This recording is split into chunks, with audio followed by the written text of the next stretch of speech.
atendeu o nosso pedido, e a professora Daniela Alves, né, que pesquisa o tema ciência e que vai coordenar os trabalhos. Antes de nós começarmos, a Camille do Vale, que faz parte do grupo, né, de um projeto de extensão da UFV Mulheres Consciência, da UFV, vai falar um pouquinho sobre esse projeto, que tem tudo a ver com a nossa discussão de hoje.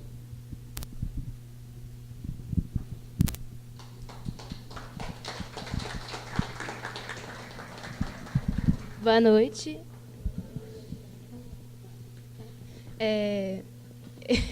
Foi anunciado só meu nome, mas a Tamires também vai participar aqui junto comigo.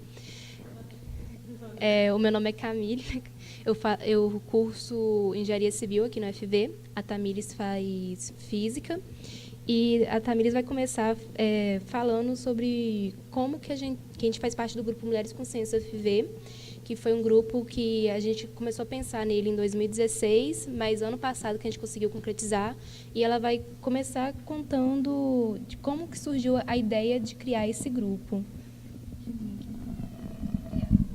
Boa noite. Peço desculpa, minha voz está um pouco rouca, pode falhar. Vou ficar na sua frente. Estou um pouco nervosa, vi que a Rita Brauna deu aula para mim, está aqui. Então, o grupo Mulheres Consciência partiu da ideia de um evento que eu tive da física, que é um evento assim, internacional, e também quero falar isso para mostrar para vocês que isso é um tema que está sendo discutido mundialmente, sabe, na ciência, no ramo científico.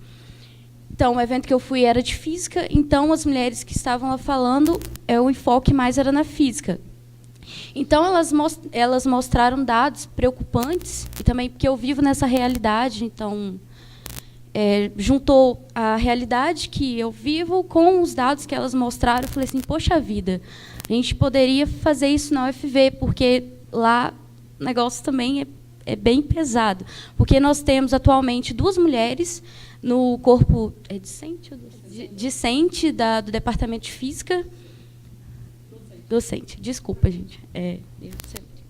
Enfim, os dados que elas mostraram foi que o número de mulheres entrando nos cursos de exatas tem aumentado, mas não é assim grandes coisas, porque tem entrado, mas às vezes até fazem mestrado, doutorado, mas não seguem a carreira como físicas, pesquisadoras. A professora deve enfatizar, porque é o tema dela e vai mostrar um pouquinho do porquê disso.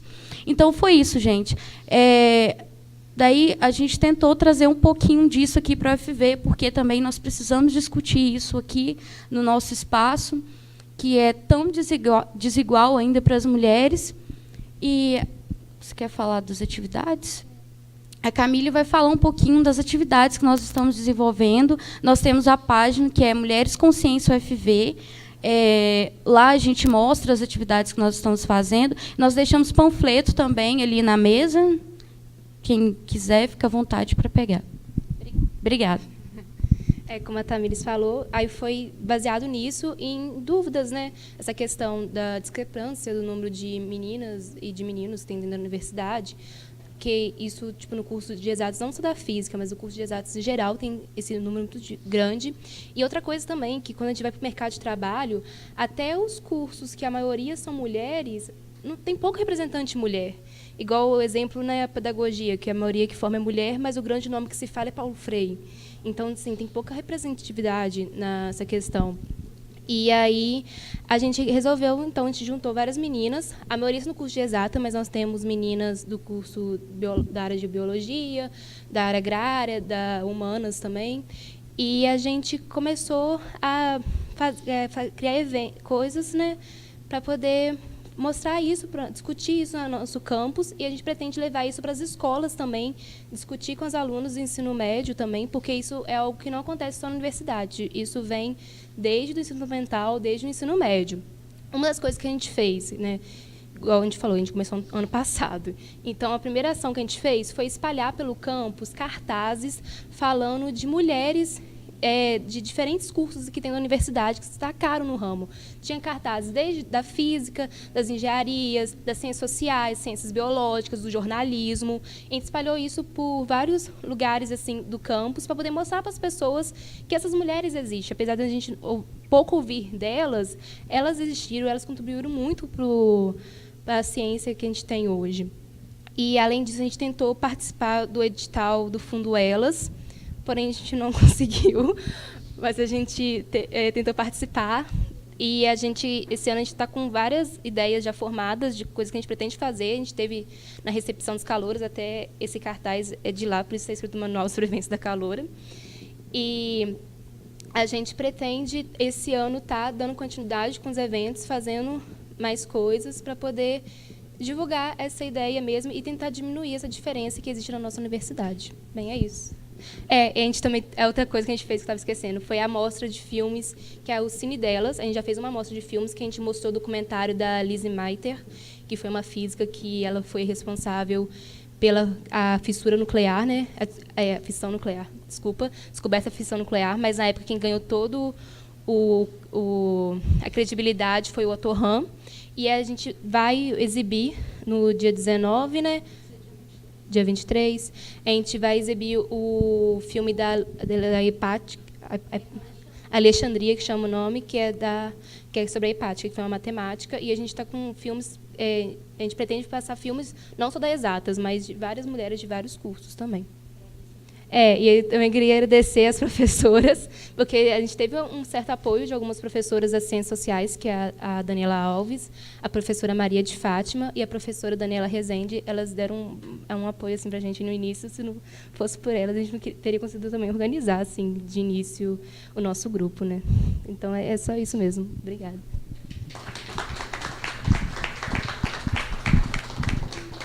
Então, Daniela, por favor. Bom, boa noite a todas e a todos. Só acrescentando que o nome da série de cartazes que as meninas prepararam foi Pioneiras, série Pioneiras, né? Então, valoriza, né, a história também da formação das áreas científicas e a presença das mulheres. Bom, agradecer, né, a ASPUV, a Ivonete aqui representando, né, e os demais presentes que são da ASPUV por terem trazido a professora Vanderlan, agradecer a ela que se dispôs, né? Eu imagino, eu pertenço a uma associação bem menor e bem menos significativa nacionalmente, e a gente trabalha muito, sou secretária-geral, a gente já trabalha, eu fico imaginando como é estar representando a SBPC pelos 4 cantos do mundo, né? Uma tarefa não muito fácil e imagino que é uma tarefa de extrema responsabilidade, né, professora, e de extrema importância. Então, eu vou ler o currículo brevemente. A professora Vanderlan Bonzani é graduada em farmácia, mestre em química orgânica, doutora em ciências. Concluiu, não enxergo muito bem, não. Concluiu o pós-doutorado na Universidade Estadual da Virgínia, Estados Unidos, é professora da Universidade Estadual Paulista, Unesp, e desde 2017 vice-presidente da Sociedade Brasileira para o Progresso da Ciência, a SBPC. Foi ainda presidente da Sociedade Brasileira de Química, SBQ, e Bolzani também integra entidades científicas nacionais e internacionais, como a Academia Brasileira de Ciências, a ABC. Então, temos aqui uma legítima representante da ciência brasileira, né? Uma mulher conosco, de extrema relevância, agradecendo mais uma vez em nome da ASPUV. Professora.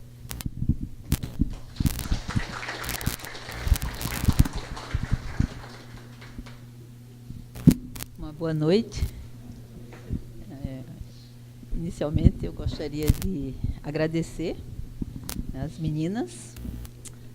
Não foi uma tarefa muito simples chegar aqui, principalmente por causa desse mês. Esse mês está uma coisa muito complicada, não é nem só pela SBPC, porque termina sendo pesado, mas é uma atividade agradável.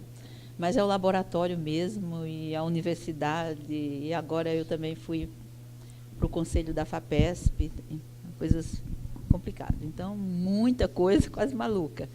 Mas eu acho que foi bacana, e principalmente para falar para as meninas. Eu anotei aqui porque agora, como a SBPC tem 2 vice-presidentes. o mais votado assume essa parte de comunicação.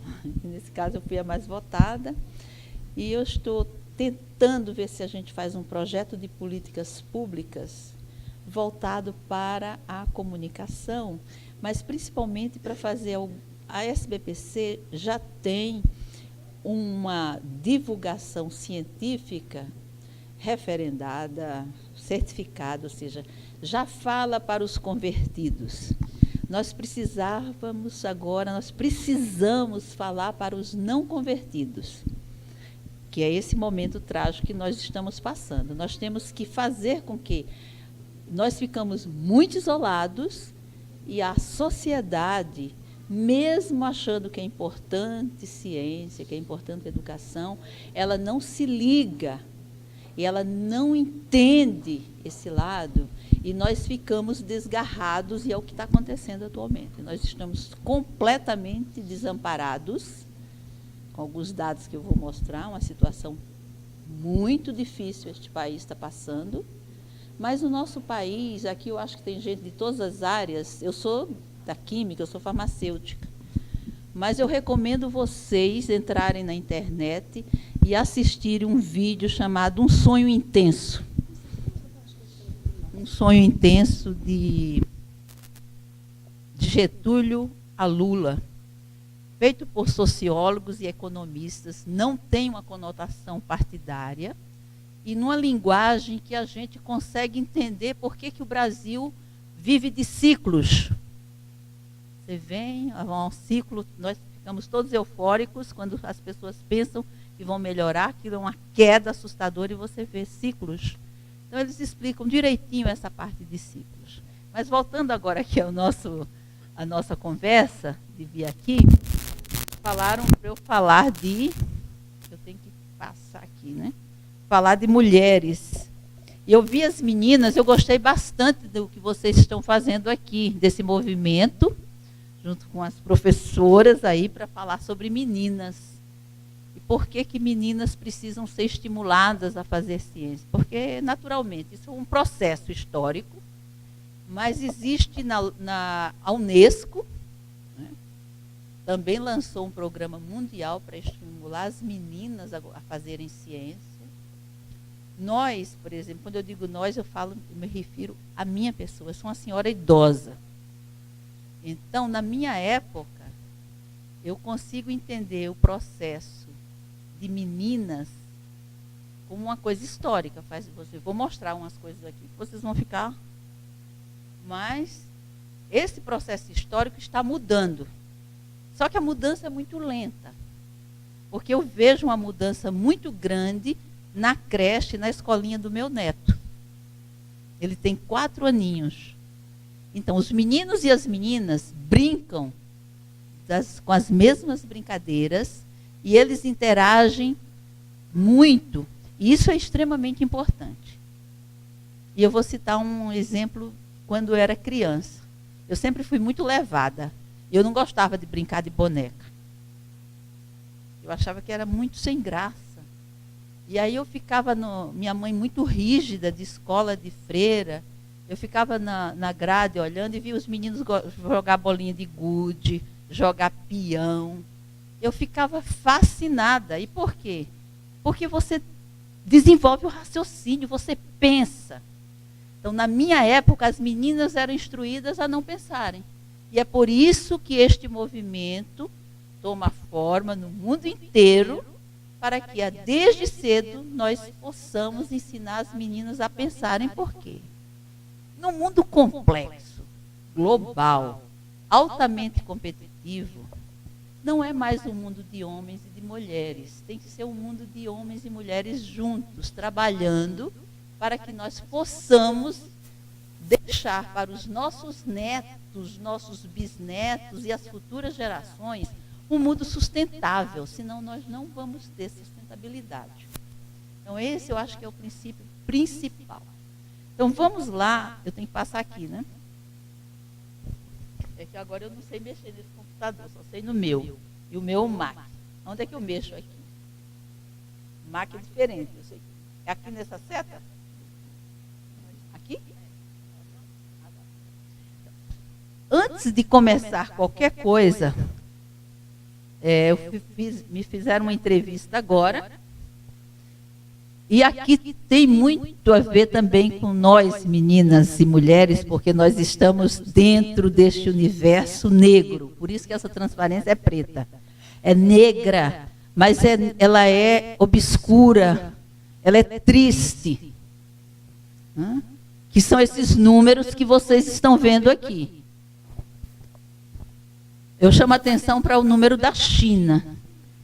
A China é um país em desenvolvimento como o Brasil. Só que o Brasil agora ele se distanciou desses países em desenvolvimento quase que 68 vezes, inclusive da Índia.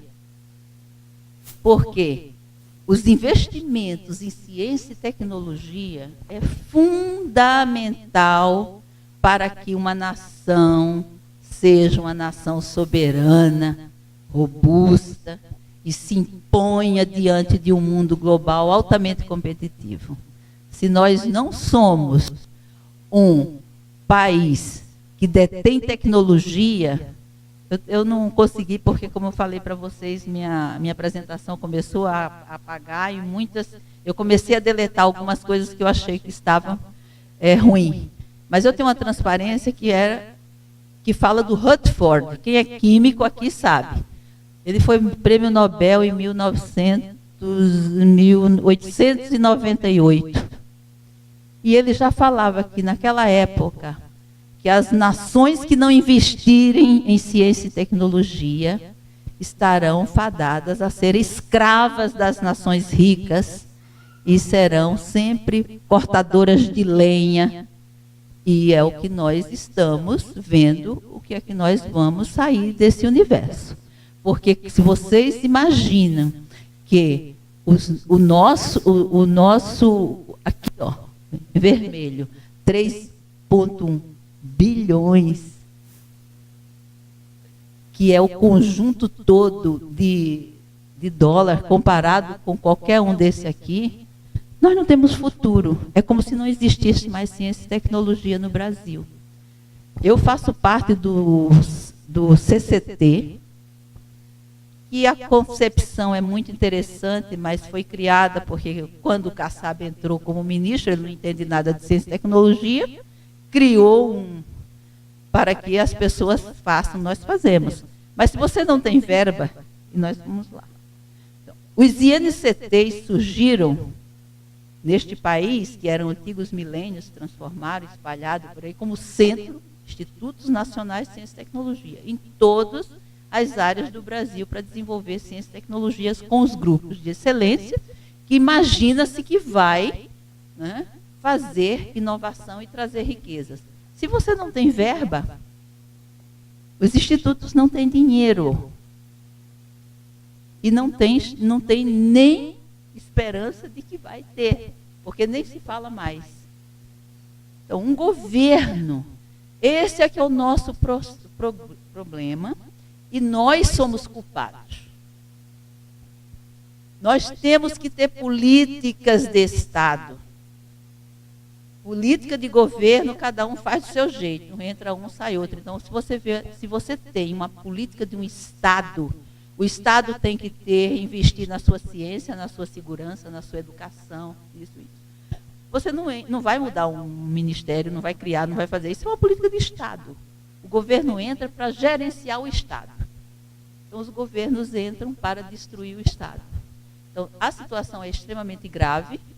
Eu acho que por trás tem coisas de Estado mínimo absoluto, mas o Estado mínimo absoluto é extremamente equivocado no país, porque de vez em quando eles citam a América, citam o Chile. Eu já fui professora visitante, tanto nos Estados Unidos quanto em Paris. Não tem nada a ver com o que citam. Então, o Estado é que fomenta a pesquisa de qualidade, para que possamos fazer inovação. Isso é em qualquer lugar do mundo, e a China está mostrando isso. E nós estamos para trás. Então, o nosso segundo agravante é o monstro chamado China. Dado a sua dimensão e o seu tamanho, o número de habitantes e como eles trabalham, nós não temos como concorrer e superar. Então, nós temos um outro agravante sério, mas vamos voltar ao nosso assunto. Então, outra coisa também que é importante, e eu coloquei isso porque já está anunciando para este ano, que vai ser em 14 de abril, e que também demonstra nossa fragilidade, é a Marcha pela Ciência, que é um assunto mundial, porque do mesmo jeito que nós reclamamos aqui, mesmo com aqueles valores, meus amigos americanos reclamam muito, porque lá também, na Austrália, o ano passado, e olha, grupos de altíssimos gabaritos reclamando sobre a falta de verba. Então, isso é um processo mundial. Por isso foi criado a marcha.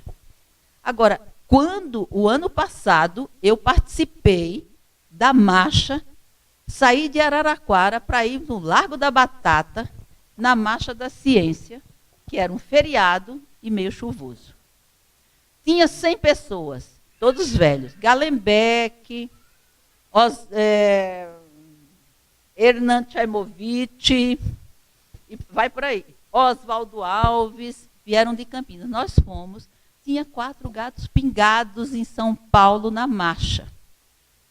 A marcha de Boston levou 1 milhão de pessoas à rua. Então o que nós não conseguimos fazer com que a sociedade entenda que a universidade é um ambiente, é um instrumento, sabe, de luz para um país. Nós não conseguimos fazer isso. Nós não conseguimos fazer com que a sociedade brigue pela universidade pública de qualidade, que a sociedade ache que nós somos um instrumento de fazer o país ficar melhor. Nós ficamos todos encaiolados nos nossos cantos, fazendo nossas pesquisas, como se fosse um bicho estranho. Agora nós estamos precisando dele, porque vocês sabem que foi feita pesquisa lá no passado e o ano passado também. O Ildeu até andou, está um documento em PDF na internet. Foi pesquisa encomendada. A sociedade gosta e acha importante ciência, mas ela não sabe citar uma grande universidade, ela não entende nenhuma instituição que faça alguma coisa interessante. Elas não têm não sabem, elas criticam, acham que nós somos um bando de gente estranha, que ganha dinheiro para fazer o não sei o quê. Então, isso é uma coisa complicada. Então, nós também somos culpados, porque a comunicação é muito importante. É o que eu falei lá dentro. A comunicação que tem na minha universidade, na maioria das universidades, que é para fazer a comunicação da pesquisa que você faz, do trabalho do aluno, é uma comunicação lá para fazer alguma coisa com o reitor, para fazer isso, aquilo, outro. Então, nós não fomos preparados, nós não somos comunicadores. Então, este elo precisa na universidade. E uma assessoria de comunicação, uma pró-reitoria de comunicação, ela é para auxiliar os seus docentes, os seus pesquisadores, os seus cientistas a mostrarem o que tem de bonito, o que tem de bom na sua pesquisa. Então, é isso que nós estamos querendo fazer na SBPC. Quando eu vi que as meninas estão aqui também tomando essa iniciativa, de fazer alguma coisa onde mostre para a sociedade que o dia a dia dele tem ciência. Da hora que acorda, da hora que dorme, você tem ciência na sua vida. E ciência é importante. E ciência faz parte do dia a dia do cidadão, da qualidade de vida. E por a tabela vai também, menina também pode fazer ciência. Isso é uma coisa extremamente importante. Nós vamos tentar fazer. E quem sabe, já que eu vi que tem um grupo estruturado, depois de andar tanto tempo, é a primeira vez que eu vejo que tem um grupo estruturado fazendo. Então, este ano, participem da Marcha da Ciência. É extremamente importante. Na realidade, eu vou tentar mostrar aqui um breve histórico das mulheres, dar uns dados. Os dados eu tentei, como eu falei, está dando problema, eu não consegui. Eu tinha uma com dados atrasados, que eu falei o ano passado. Então, tem umas coisas atrasadas e outras atuais, porque deu a maior confusão do mundo essa apresentação.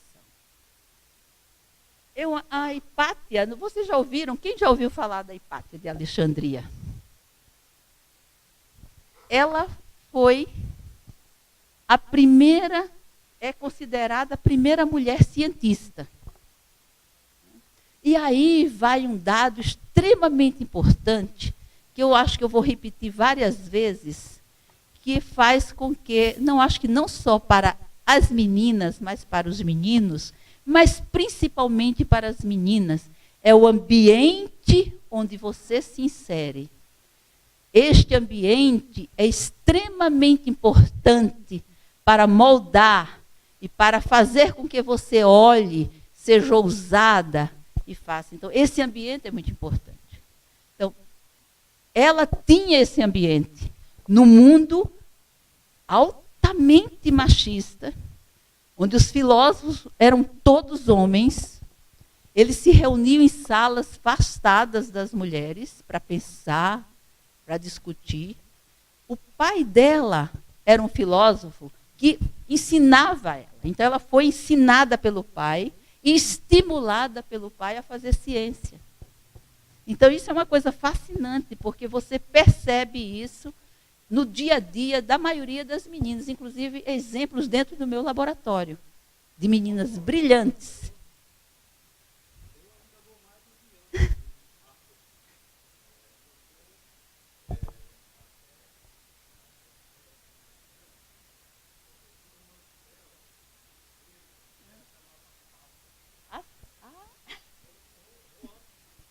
Tá bom.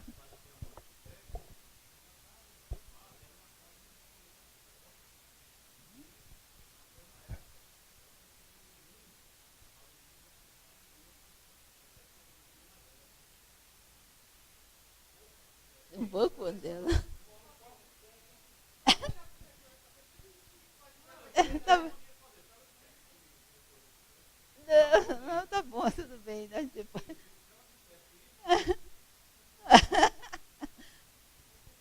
Ah.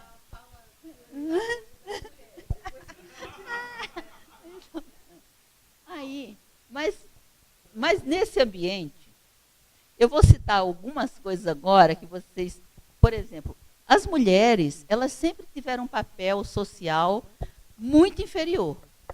Então, no processo de evolução humana, nos grupos sociais, na maioria, as mulheres tiveram partes assim extremamente, e agora eu vou citar algumas frases, vou colocar aqui algumas frases de filósofos famosos sobre mulheres, né? Que é para estimular um pouco. E então, durante muito tempo, eu acho que isso ainda existe em muitas pessoas, de que nós somos inferiores, nós não somos iguais. Aquela história de que o cérebro tem tamanho, de que isso, que o outro, tem muito ainda isso. E um preconceito muito grande, mas é um preconceito cultural. E você não muda uma cultura assim de um dia para o outro. Você vai num processo, é um processo lento, lógico, mas é um processo. E eu vou mostrar para vocês alguns dados, não sei se vocês leram o último relatório da Elsevier de 2017, nós somos um país onde nós temos a maior igualdade entre homens e mulheres, viu? Ó, algumas frases, só que eu não vou nem ler, vocês só olhem, porque eu vou passar para não ficar muito tempo, porque agora eu deixei meu relógio e esqueci o tempo. Olha o tempo para dizer quando tiver uns 10 minutos para eu passar, para não ficar muito...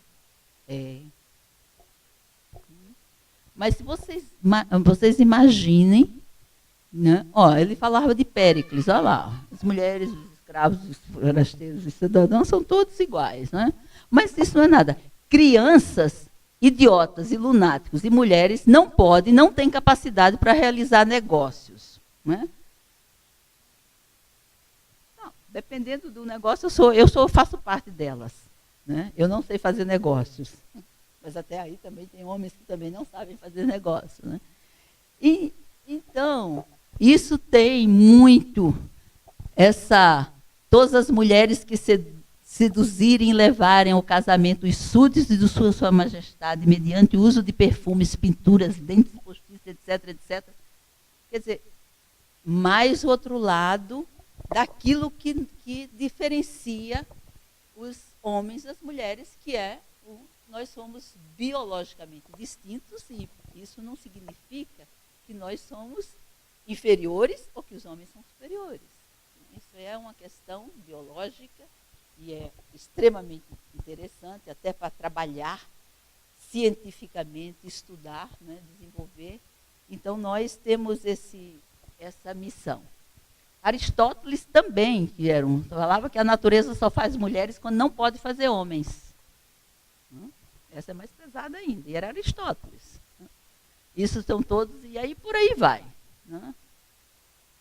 O mais incrível é que eu achei de Lutero, porque, vocês sabem, o ano passado foi 100 anos, e ele era um grande filósofo e uma cabeça muito importante. Não sei se vocês conhecem um monumento que tem na Suíça, em homenagem à Revolução Religiosa, porque ele liderou com os demais, na época, porque ele era contra aquela estrutura da igreja católica cristã, de que só o clero poderia ser educado. E ele achava que toda a sociedade deveria ser educada. E foi aí que começou a guerra religiosa. Então, ele tinha uma cabeça incrível. E eu fui nesse monumento, que é uma coisa linda, e aí eu vejo essa frase. Eu fiquei...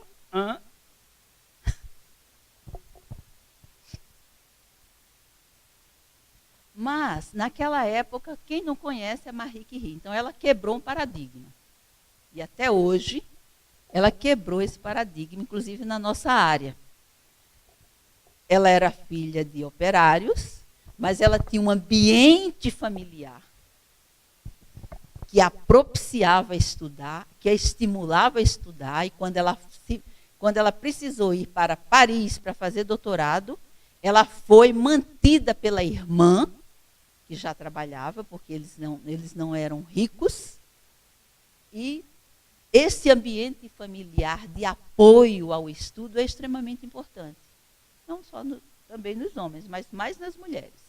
Então, com isso, ela foi para Paris e ela foi a primeira mulher a ganhar prêmio Nobel. E ela ganhou 2 prêmios Nobel de ciência. Isso a destaca como única. E eu fui no laboratório. Quando eu trabalhei em Paris, eu fui no laboratório lá. Quando ela já muito famosa, ela não entrou na Academia Francesa de Ciências. Ela só foi para a Academia Francesa de Ciências depois que ela ganhou o Nobel, que ela foi reconhecida nos Estados Unidos. E ela já tinha ganho o prêmio Nobel. Mais do que isso, o marido dela, que era físico, trabalhava com ela, morreu. E depois da morte dele, ela começou a namorar com um colega também. E ela foi praticamente escorraçada do laboratório, porque achava que ela estava traindo o marido. Ela era uma viúva. Então, tem umas histórias terríveis. E ela fez um trabalho maravilhoso. Ela trabalhou de uma forma incansável, tanto é que trabalhou com Polônio, fazendo aquele trabalho na mão, aquela coisa maluca. E até hoje, graças ao trabalho dela, nós temos um desenvolvimento nessa área fantástico. E ela terminou sendo um modelo, acho que para todas as mulheres, porque ela é uma única mulher que está citada entre as 300 pessoas que mudaram a história da humanidade. Então, isso é extremamente importante. E essa foto é bem marcante. O ano passado eu escrevi uma... Eu gosto de escrever. O ano passado, para fazer no ano... Todo ano eu escrevo uma notinha, esse era maior, por causa desse relatório da Elsevier, ficou muito grande, foi publicado no Ciência e Cultura. E eu coloquei esse título, Mulher, porque ainda somos tão pouco. Eu pedi autorização para colocar essa foto, porque essa foto é muito emblemática. Vocês veem aí, estão todos famosos, tem ela, única, absoluta de mulher, nessa foto, mostrando a importância e como ela conseguiu manejar e andar neste ambiente puramente masculino. Oi? Agora tem uma história muito triste, essa praticamente acho que tiraram até das literaturas, pouca gente sabe, que é da Clara Immerwein. Esta é a jovem alemã brilhante, muito jovem. Ela foi a primeira doutoranda da Alemanha, mas ela teve uma história que não é uma história igual à história da Marie Curie. E por quê? Porque ela casou com Haber, e vocês sabem o que é que ele fez. Ele trabalhou muito na época da guerra do nazismo, e ele trabalhou fazendo guerra química. E ela descobriu. E quando ela descobriu, ela não aceitava. E aí, ele, como era nazista, e ela, com medo do que poderia acontecer, ela se suicida. Então, ela, muito jovem, ela morreu. E se você procura na literatura, você encontra muito pouca coisa a respeito da vida dela e dessa relação que ela teve naquele momento, quando ela foi casada com Fritz Haber, que é um químico que todos vocês conhecem, né, que trabalhou muito, mas que estava completamente relacionado com o nazismo, e ela era uma pessoa de paz, então ela se suicida. Então, isso é um dado extremamente pesado. Inclusive, a morte dela não é muito documentada. Outro caso aqui muito interessante, que é o da Rosalind Franklin. Todos vocês conhecem, já ouviram falar. Uma moça brilhante, estudiosa, e ela tem todo esse percurso, e ela, nos cadernos dela, você encontra, ela estudava biologia, e você encontra uma série, isso está no museu lá em Londres, inclusive tudo documentado. Isso é interessante porque está documentado. E ela trabalhou muito com relação à dupla hélice na época. E foi muito importante porque ela tinha um problema num laboratório, ela migrou para o outro laboratório, que era perto do laboratório do Watson e Crick. Só que quem ganhou o prêmio Nobel foram eles. Ela não foi incluída para ganhar prêmio Nobel, mas deveria ter sido. Porque os cadernos e os dados dela indicam que ela teve a concepção da ideia da dupla hélice, da mesma forma, ou até melhor do que eles. E ela ficou para trás. Então, aqui é um outro dado mostrando que nessa competição as mulheres estão para trás. Depois eu vou mostrar. Nessa transparência, é interessante mostrar. Eu estou querendo mostrar aqui a evolução, mas principalmente essa história de trabalhar com grupos. Isso foi uma coisa muito boa que aconteceu também na evolução da ciência e que nós temos hoje e que possibilita essa harmonia, inclusive de homens e meninas, de mulheres trabalharem juntos nesses grupos. Por quê? Antigamente as pessoas trabalhavam todos individualmente. Hoje, trabalhar individualmente é quase que procurar enterrar o seu próprio destino.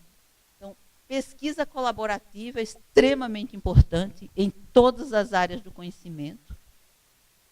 E a pesquisa colaborativa foi marcada por esses 4 que estão aí, porque eles trabalhavam intensamente. Então, na hora da competição, prêmio Nobel não pode ser dado para 4 pessoas. Só 3 podem ganhar prêmio Nobel. Aí ela ficou de fora.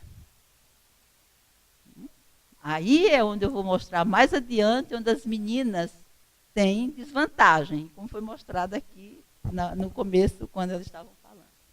Agora, nos consórcios, fica mais difícil, porque hoje em dia você trabalha em consórcio, aqueles grupos enormes, como esse da microbiota humana, que é fantástico no mundo inteiro, são muitas pessoas envolvidas. Então, esses grupos agora, talvez, aí fique mais fácil mais difícil de ter essa competição nesse caso.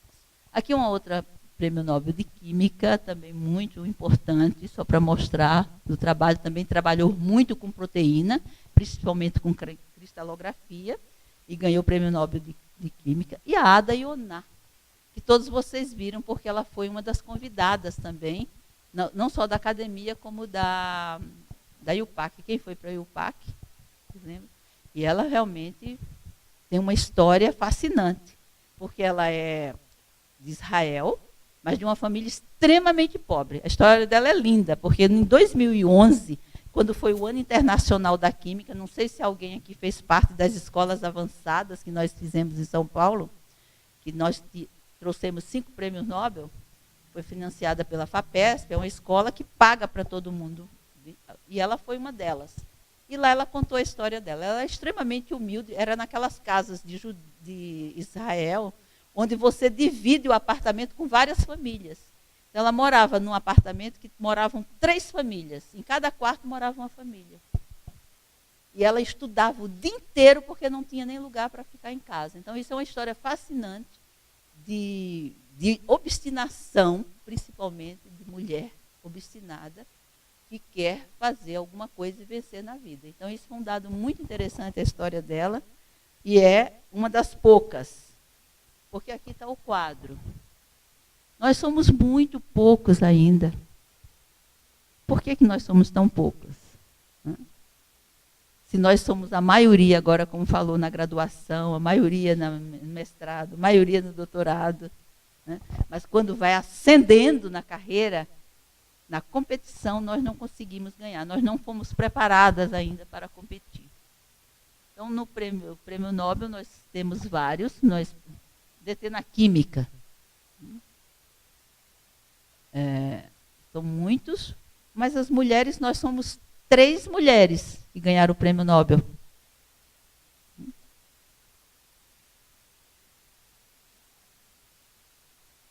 Mas nós estamos avançando. Olha esse gráfico. Esse gráfico eu peguei agora de 2017, porque o 18 ainda vai ocorrer. Olha a quantidade de mulheres que estão ascendendo, ganhando o prêmio Nobel. De 1920, eram 4, depois passaram para 5, caiu, aumentou um pouco, mas olha agora, de 2001 a 2017, como foi um salto bem quantitativo, bem substancial com relação a essa evolução, mesmo lenta, que vem tendo ao longo do processo, desde quando foi criado o Prêmio Nobel, que foi uma criação também um pouco sombria, porque vocês sabem, foi criado o Nobel, o motivo pelo qual foi criado. Então, aqui, vocês percebem que são muito poucas as áreas das chamadas ciências duras, como falou, que é exatamente onde precisa ter um estímulo às meninas a fazerem ciência. Por quê? Tem um relatório americano que dizia que os meninos são mais inteligentes, não mais inteligentes, raciocinam melhor para as áreas exatas do que as meninas. Eu acho que isso aí é uma questão da cultura. Por quê? Porque ele foi estimulado desde cedo pela própria família, através ao longo da evolução, a fazerem brincadeiras que exercitam muito mais o cérebro do que as meninas. Coloca o menino para jogar um jogo estratégico e deixa uma menina sentadinha o dia inteiro com a bonequinha na mão. E vejam o desenvolvimento de áreas cerebrais necessárias para ficar sentadinha, pegando uma bonequinha ou fazendo estratégias para ver onde é que você vai ganhar. Então, essa é uma coisa da cultura. E aí você percebe até hoje. Então, a maioria das meninas vão fazer as áreas das letras, das ciências humanas, mas agora já estamos mudando. Nós já vimos, por exemplo, lá na minha instituição, tem muito mais meninas fazendo química do que meninos. As salas de graduação todas têm mais mulheres. Agora, lá na competição é outra coisa, mas aqui são muito poucas quando vai. Então, as mulheres que mais ganhou o prêmio Nobel, mulheres, prêmio Nobel da Paz. Né? E aqui tem o número de todas elas que ganharam o prêmio Nobel. Então, a maioria na literatura. Né? E depois na medicina. E a medicina, eu acho que tem um componente porque a área da medicina ela envolve fisiologia, ela é uma área muito ampla, né? Então, é onde mais teve mulheres. A economia, que foi as ciências econômicas, entraram depois, foram computadas depois, dentro do Nobel, também praticamente uma mulher a ganhar um prêmio Nobel da Economia, e várias mulheres brilhantes na área da economia. Então, isso é um dado para chamar a atenção. E o que chamou muito a atenção atualmente, faz com que essas meninas que estão aqui, de repente, faz uma revolução, quem sabe? No tempo desse, dando aula, eu falei assim, quem gostaria de ser um prêmio Nobel? Os alunos. Por que não? Qualquer um pode ser um prêmio Nobel. Assim como as meninas. Essa garota aí ganhou com 14, 16, né? 16 anos. Ela ganhou o prêmio Nobel. Agora, sabe por que o Brasil não tem prêmio Nobel? Você estava naquela reunião que chamaram o Nobel, foi ano passado, não, ano atrasado? Lá da SBQ? Que veio de Israel. E aí depois, você estava, né? Quando os meninos perguntaram, mas por que Israel tem tanto prêmio Nobel? Foi uma questão do Estado. Eu também acho. O prêmio Nobel é uma questão de Estado. É uma questão política. Nós temos prêmios Nobel nesse país. Se vocês imaginarem, por exemplo, quem conheceu e conhece a obra de Carlos Chagas? É para ganhar um prêmio Nobel, se ele fosse americano. Ele mapeou de ponta a ponta a doença. Então, ele tinha tudo para ganhar um prêmio Nobel. Ele não ganhou um prêmio Nobel porque não tem, o Estado brasileiro não tem essa visão, e a nossa ciência é autofágica. A nossa ciência, nós cientistas, em algumas áreas, em vez de colocar para frente, a gente puxa para trás. Então, isso também é muito ruim. Isso é uma questão de cultura também. Isso não acontece nos países, nem em Israel, nem em país desenvolvido, nem no Japão, nem na China. Olha, eu tive que ouvir uma coisa assim, que eu fiz até uma conferência. Eu não coloquei aqui, porque era que estava dando problema também, eu deletei um monte de coisa. A U2 ganhou o prêmio Nobel de Medicina e Fisiologia em 2015. Lembram? Como?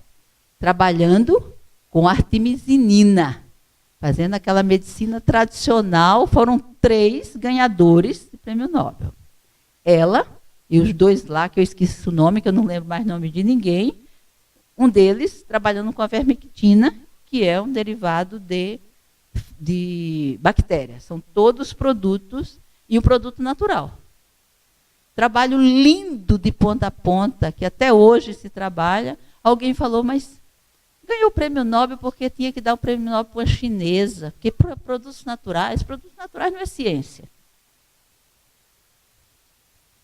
Então, o país que tem esta visão, ou seja, que diferencia a ciência de área, é um outro problema sério. Então, nós ainda somos muito atrasados, muito primitivos, e precisamos avançar muito. Então, essa questão da educação, que falei para o menino, né? Educação, educação, educação. Mas quando eu falo de educação, não é aquela básica, não. E aí tem uma história também, esse artigo é interessante, que essa questão da mulher mesmo na ciência, e que eu tive um exemplo no meu laboratório.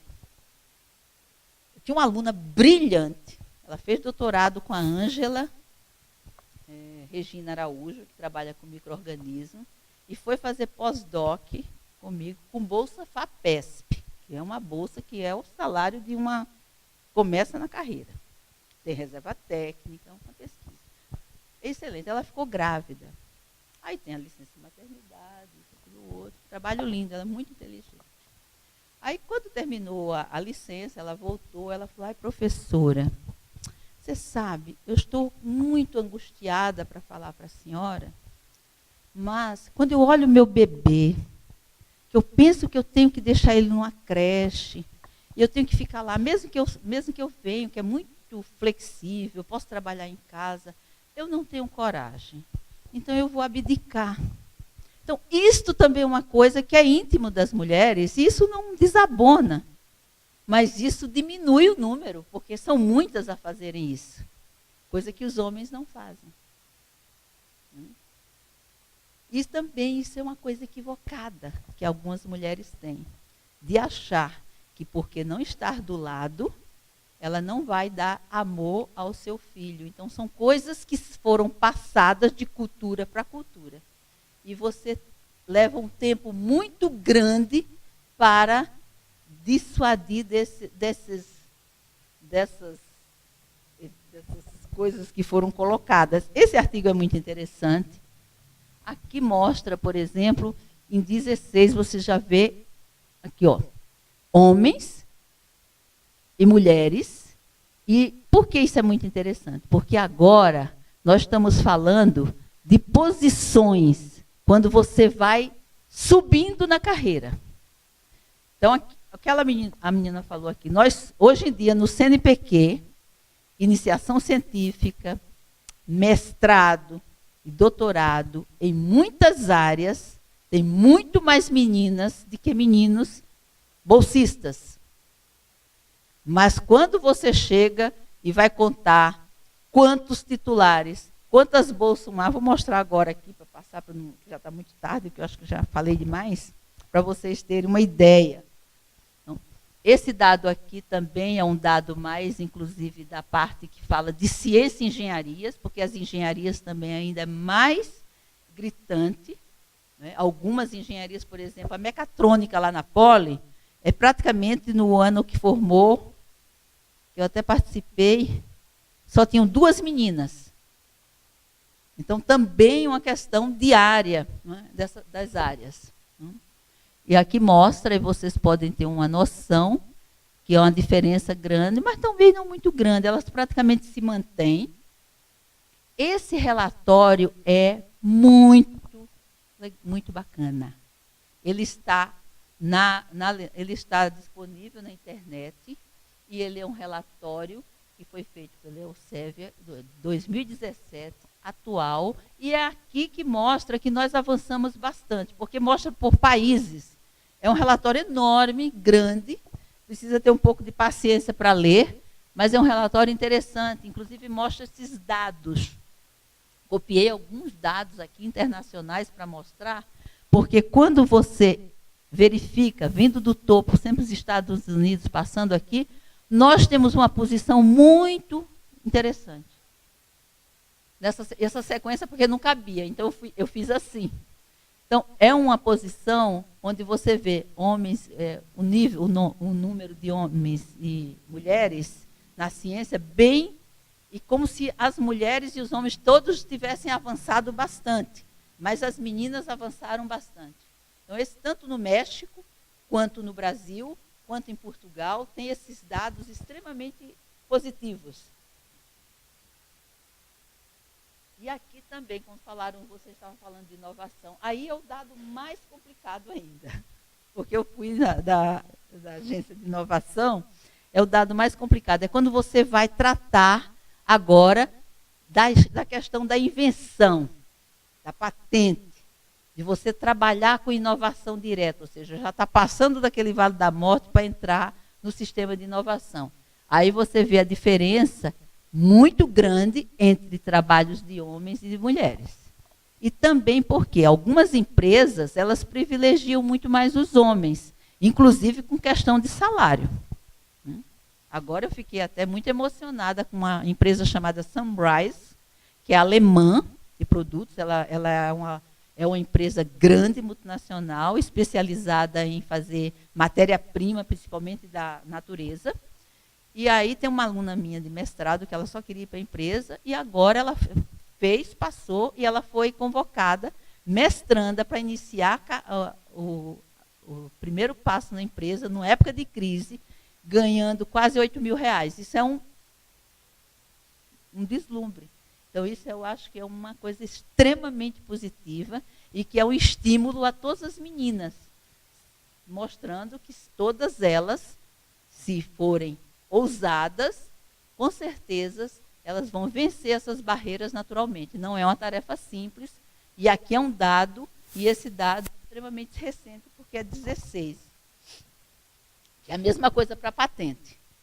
Então, aí, novamente, a quantidade de homens, pesquisas feitas por homens, terminando para ser patente de pesquisas feitas por mulheres.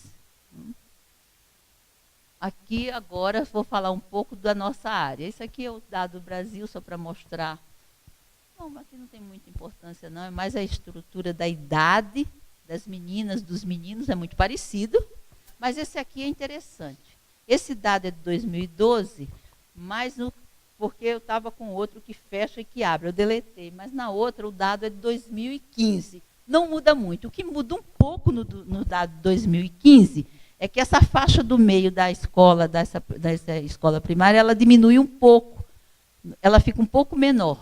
Mas você vê que ela é muito similar para os meninos e as meninas, dependendo dos anos, não mudam muito nessa faixa aqui. Isso é interessante. Novamente, na graduação, a mesma coisa. Alguém falou aqui 50%, 50%. Hoje eu liguei lá no CNPq, porque eu agora estou no CA, e eu tinha os dados, e os dados da agora não batem muito com esses dados. Eu falei, não, mas é porque se aproximou, é quase 50, põe mais ou menos 50. Eu falei, não dá para pôr mais ou menos 50. Eu falei, então põe 50, 50. Então, novamente, aqui, ó, quando você vê, na graduação, nas escolas elementares, na high school, na middle school, os estudantes de graduação, essa faixa aqui, do pós-graduando para o graduando, aí onde você vê, olha, tem uma maioria de mulheres. Graduação e pós-graduação. Muitas áreas. Você junta com as áreas das humanas, na nossa química, isso já é uma realidade. Né? No mestrando e doutorando. O meu laboratório, vou mostrar para vocês. Lá no final, eu fiz uma fotografia ontem, de noite, na hora que saí, quase à noite. Isso aqui foi um livro que eu escrevi na época, porque a Marinda Yu, eu faço parte do grupo de mulheres da Sociedade Americana de Química. Outra coisa que eu sempre pedi para a Sociedade Brasileira de Química, e agora lá na SBQ, e ninguém me dá ouvido. Se vocês são sócios, podem fazer. Na Sociedade Americana de Química tem uma divisão de mulheres. E é muito interessante. Por quê? Porque tem muito trabalho que cientistas, inclusive, bons, pessoal de empresa, faz para as meninas, nas escolas, para que elas gostem, para que elas se apaixonem por ciência, para que elas se apaixonem, no caso da American Chemical Society, por química e áreas afins.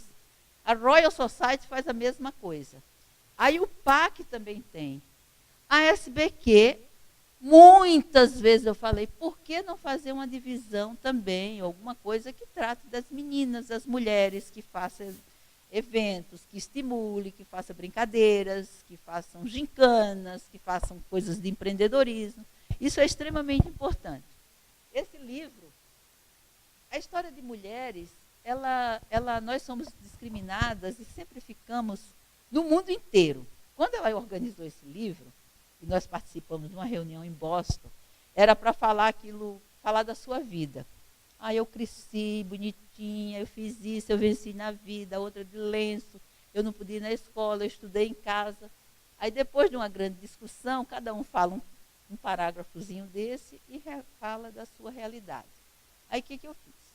Trabalhando aqui na minha área, eu fiz um levantamento sobre a química e a química de produtos naturais. Então aqui, na época, quem contribuiu muito para fazer esse trabalho, tanto é que tem o nome dela no capítulo, foi a Natasha, que todos vocês conhecem, que é a coordenadora da área lá, da química, e que está até hoje, ela agora está fazendo no segundo pós-doc, ela é extremamente competente, e vocês podem olhar, nós somos praticamente a mesma coisa, não tem muita diferença. Na maioria das áreas, umas áreas tem mais homens, outras menos, mas é natural.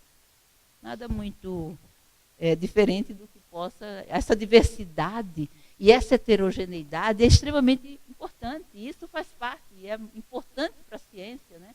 Diversidade é muito bom para a ciência. Aqui também, novamente, você vê que tem as mulheres e os homens, as mulheres, mas quando você vai para a liderança, como é o caso dos NCTs lá na frente, aí você tem que a liderança das mulheres ainda é menor. A maioria dos projetos são liderados por homens e elas participam. Aqui também com relação à bolsa, a distribuição das bolsas, agora mudou. Esse é dado um pouco mais de 14, mas esse aqui é atual. Olha como aumentou o número de bolsas. Isso é fantástico. Esse aumento pode estar seriamente comprometido se nós continuarmos com a verba de ciência e tecnologia caindo. Por enquanto, como a Bolsa de PQ é muito importante, vai se cortando em outros lugares, né? As gorduras vão cortando. Vai chegar uma hora que não tem mais gordura, porque várias vezes já foi colocado de tirar o grant.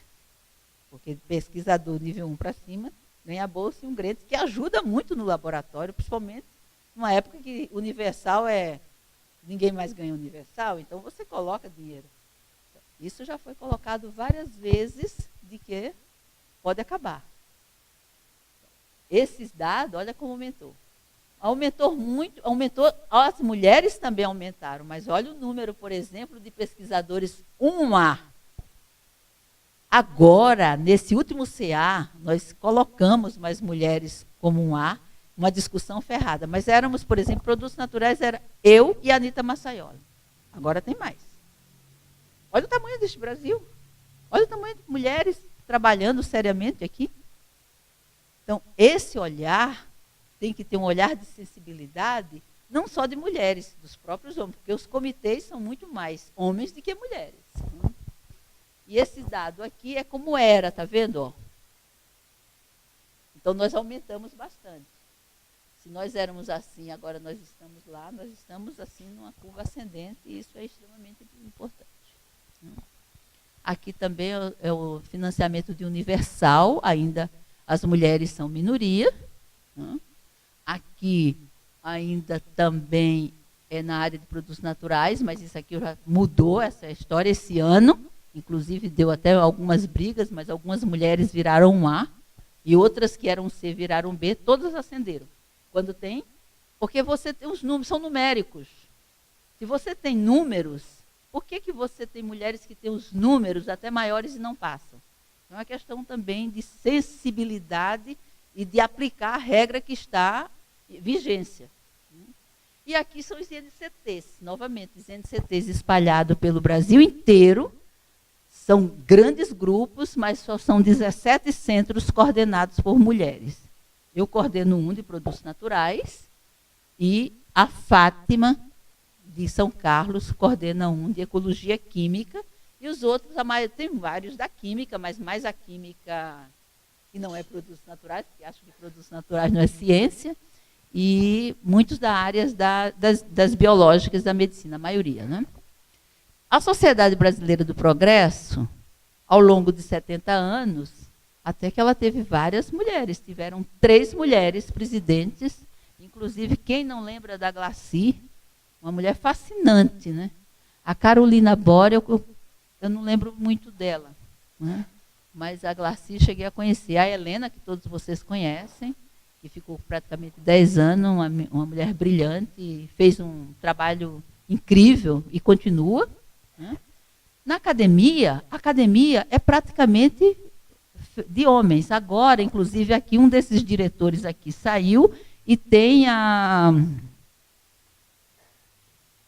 Débora Fogel, a mulher do Gerson Lima, que passou a fazer parte, e a Márcia Nascimento, da Física de Porto Alegre, entraram recentemente. Então, muda um pouco, mas também, praticamente, e na academia só 13, no máximo agora, todo ano faz a maior campanha, mas eleição. Se os nossos colegas não votam nas meninas, elas não entram. Eleição direta, tem que votar.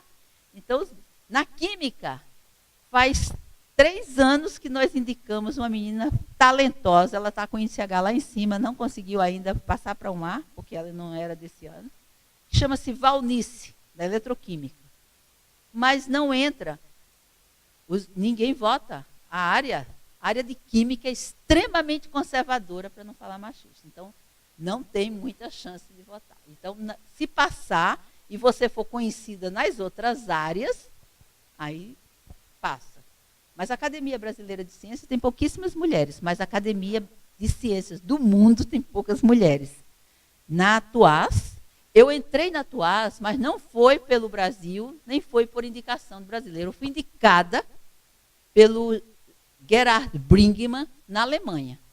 E aí a academia aqui referendou. Então, esse é um dado também que nós precisamos que os nossos colegas indiquem nossas colegas talentosas. Nós não queremos arrumado, não. Queremos que as pessoas talentosas sejam reconhecidas no seu mérito e sejam consideradas excelentes, assim como são os homens. Isso é que nós temos que lutar, né? Pela qualidade. Não é porque nós queremos uma coisa, não. Não é isso. Aqui também algumas mulheres que ganharam o L'Oréal, várias ganharam o prêmio L'Oréal.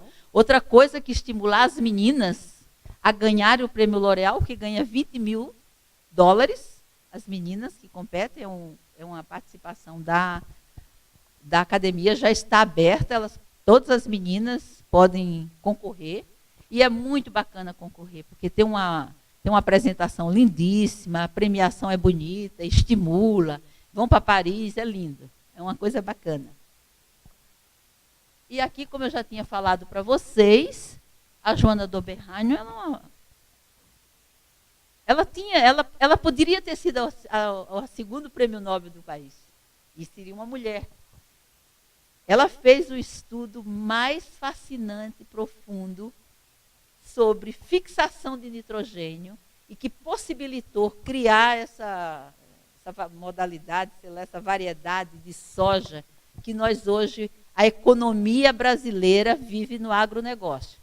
Tudo bem que é commodity, manda soja e compra iPhone, não fecha a balança. Mas é extremamente importante, né?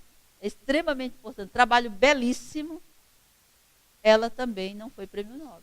Ela deveria ser prêmio Nobel. Ela tem um trabalho, se ela fosse americana, se ela fosse nascida na Europa ou em qualquer lugar, ela teria ganho um prêmio Nobel. Mais uma vez constatando, a professora Ivone, todos vocês conhecem, ela ganhou o Distinguished Women, está escrito errado, inclusive, ali, o ano passado. Foi também a única brasileira. Em 2011 eu ganhei esse prêmio, eu fiquei extremamente feliz, porque eu fui indicada fora. Esse ano ela foi indicada por mim, pelo Adriano, e ela ganhou. Então, esse Distinguished Women in Science, a cada 2 anos, é no congresso da IUPAC.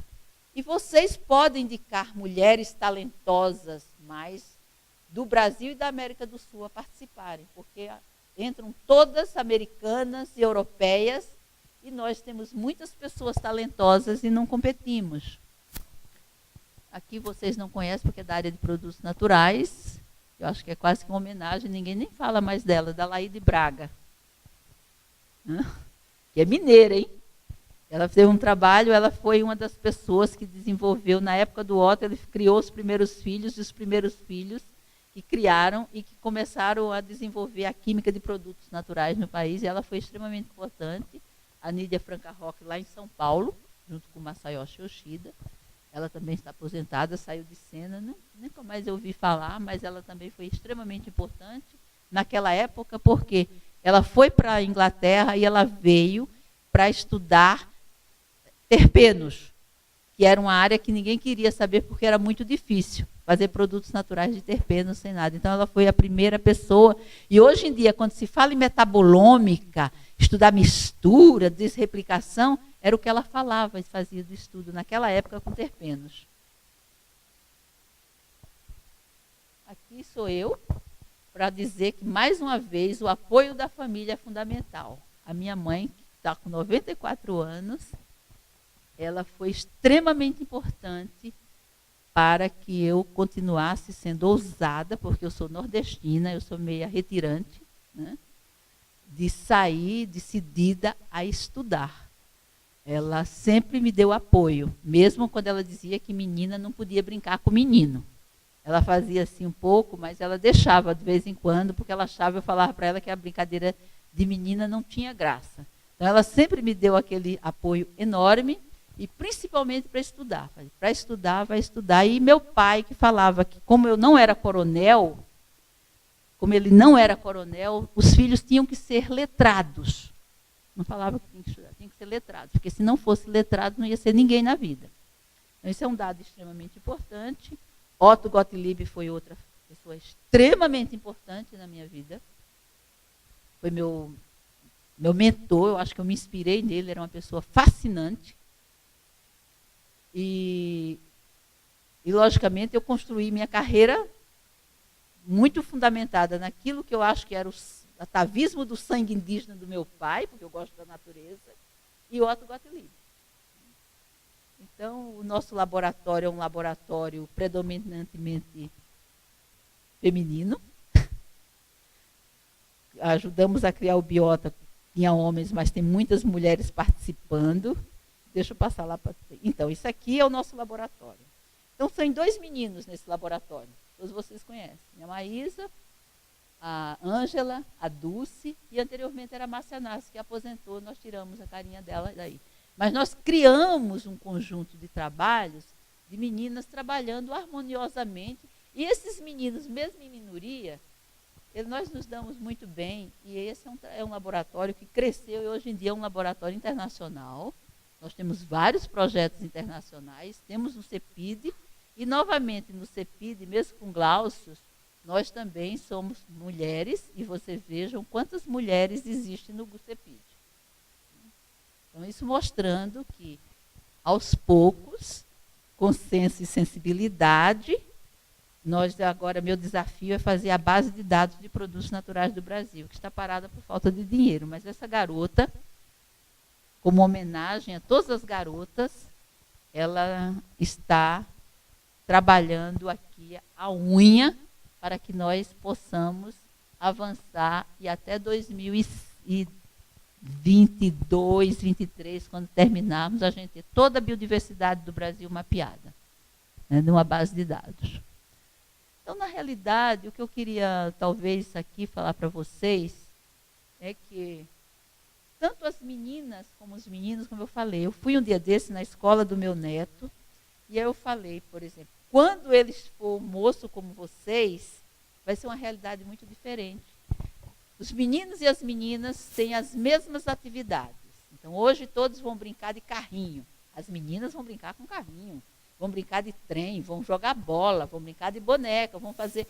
Então, as atividades são muito parecidas. O desenvolvimento cerebral é o mesmo, e com isso você cria um ambiente mais amigável, de menos competição. A competição é natural, como tem com as meninas, de menina com menina, de menino com menino, que é natural. Então, esse ambiente, eu acho que eu sou extremamente esperançosa. Tanto no passado, quando a Marie Curie saiu lá da Polônia e foi para Paris, com o apoio familiar, hoje a realidade continua a mesma. Se você tiver um ambiente onde você possa ter o apoio, e aí, no caso das meninas que já são casadas, ter um marido que consiga dividir e apoiar, para que elas continuem fazendo as coisas. Então, isso é extremamente importante, essa divisão, para que você continue de mãos dadas, construindo alguma coisa. Isso é fundamental. Logicamente, deixa eu passar. Isso aqui são os meus pequenos. Mas eu quero falar disso aqui, olha aqui. Ó. Então, um ambiente, eu sou, atualmente, só tem menina no meu laboratório. Tem 2 meninos. O Tony, no meio, que é um cubano, muito talentoso. O Gustavo, que faz síntese, todas meninas. E é muito agradável trabalhar com essas meninas talentosas. E, logicamente, eu fui de uma época onde os livros não contavam histórias femininas. Mas vocês vão mudar essa história. E eu já estou vendo que os livros de hoje têm muitas histórias onde os personagens são femininos, tão bonitos, tão valentes e tão fortes quanto os meninos do passado. Então é isso que eu queria falar para vocês e espero que, logicamente, não temos que ter divisão. O mundo tem que ter homens e mulheres construindo alguma coisa. Né? Pode ser destruindo como está agora. Como falou. Pode estar destruindo agora. É muito triste. Então, o que estamos vivendo nesse momento, eu acho que parece na época que eu estava ainda na minha terra da ditadura. Coisa assustadora. Aquilo que fizeram com Carline também, que vocês viram. Na realidade, eu escrevi um texto e falei uma homenagem ao nosso querido Carline. Porque eu conheci Carline quando era estudante do laboratório do Otto. Agora, a história é tão interessante que nessa semana passada, o número especial de Planta Médica, quem trabalha com produtos naturais conhece, Planta Médica é uma revista alemã. O número especial é totalmente dedicado aos estudos de maconha. De ponta a ponta, trabalho publicado sobre maconha. Na realidade, aquilo lá não foi um ataque ao Carline. Foi um ataque à ciência brasileira. Lógico. Logicamente, até o ministro Kassab assinou, vocês viram o documento? Porque o abaixo-assinado ficou um calhamaço desse tamanho. O Fernando Henrique Cardoso assinou, várias pessoas assinaram. Então, nós estamos passando por um momento assim de trevas. Então, nós não podemos ter medo de ficar nas trevas. E o que aconteceu ontem, eu acho que realmente nos faz pensar no que é que nós estamos, o que é que vai acontecer amanhã. Então, meninas, o amanhã vai continuar. Como eu falei para vocês, eu vou me aposentar, que eu estou velha, eu gosto de escrever. E depois que o Vogt, eu sempre publico alguma coisa no Facebook, o Vogt, Carlos Vogt, que foi de Campinas, ele é poeta. Vai, Vanderlan, escreva, que eu prefacio o seu livro. Então, eu estou juntando as coisas que eu escrevi ao longo do tempo, tudo bagunçado, e eu vou ver se eu edito um livrinho de poesias, porque eu gosto. E essa eu fiz o ano passado para vocês, meninas e mulheres.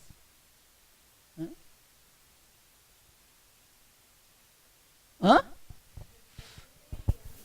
Então, um poema para as mulheres do Brasil. Aroeira do sertão, verdinha, nunca seca, beleza que traz esperança para o sertão.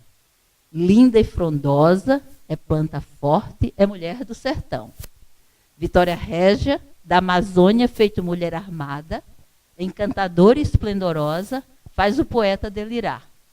De árvores tortuosas e exóticas, o cerrado feito mulher, cheio de mistério, enigmática, e o coração não se revela.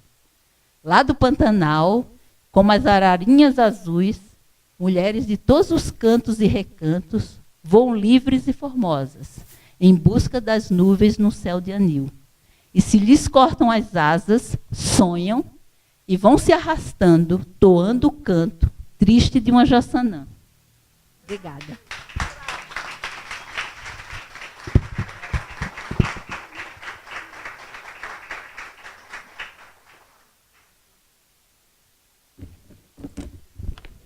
Bom, estamos aqui, né, todos agradecidas e agradecidos pela fala da professora Vanderlan. E aí vamos abrir agora, né, para perguntas e considerações. Professora, fica à vontade para sentar conosco. Por favor, compõe a mesa conosco.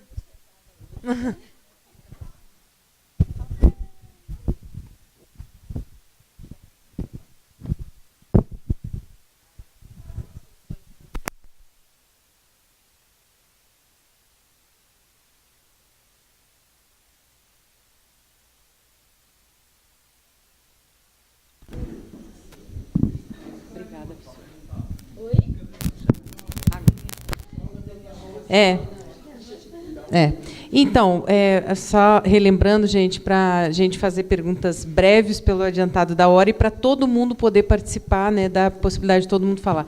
Aí eu acho que uns 3 minutinhos cada pergunta fica bom. Se dizer o nome também, né?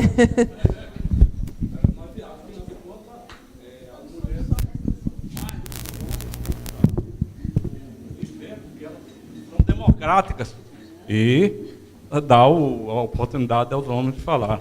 Eu fiquei muito satisfeito de a senhora ter lembrado a doutora Joana Doberleiner, que apesar de não ter ganho prêmio, mas ela ganhou o título de doutor honoris causa pela Universidade da Carolina do Norte, que é os estudos de fixação de nitrogênio mais importantes do mundo, é feito lá. E eu gostaria de lembrar também, é uma mulher que eu admiro muito, não sei se a senhora conhece, porque ele não é do seu ramo, mas talvez a senhora se lembre dela, e foi a doutora Graziela Barroso, a melhor botânica de plantas tropicais do mundo, e que merece todo o nosso respeito, e não foi uma cientista apenas, foi uma mãe da humanidade. Obrigado. Não, é verdade. Eu cheguei a conhecê-la, porque eu fui uma vez ao Rio com o professor Otto e tinha uma dúvida sobre cróton. Era uma espécie de cróton. Era uma espécie de cróton, a forbiácea, e ela não era uma especialista, mas ela sabia. Isso é verdade. Quem mais está inscrito? Inscritas? Não. Qual foi a mulher mais injustiçada que a senhora achou na ciência? Assim, é uma opinião particular. A senhora falou nela no seu exemplo aí. A mulher mais injustiçada na ciência que eu achei até hoje foi Rosalind Franklin. Rosalind Franklin. Eu coloquei ela lá. Ela foi mais injustiçada, sim. Ela foi injustiçada porque Watson e Crick só publicaram aquele trabalho depois que viram a cristalografia do raio-x Que ela fez. do DNA no laboratório dela. Então. Porque eram os 4, ela era para ganhar, mas como só ganhavam 3, eles colocaram ela de fora.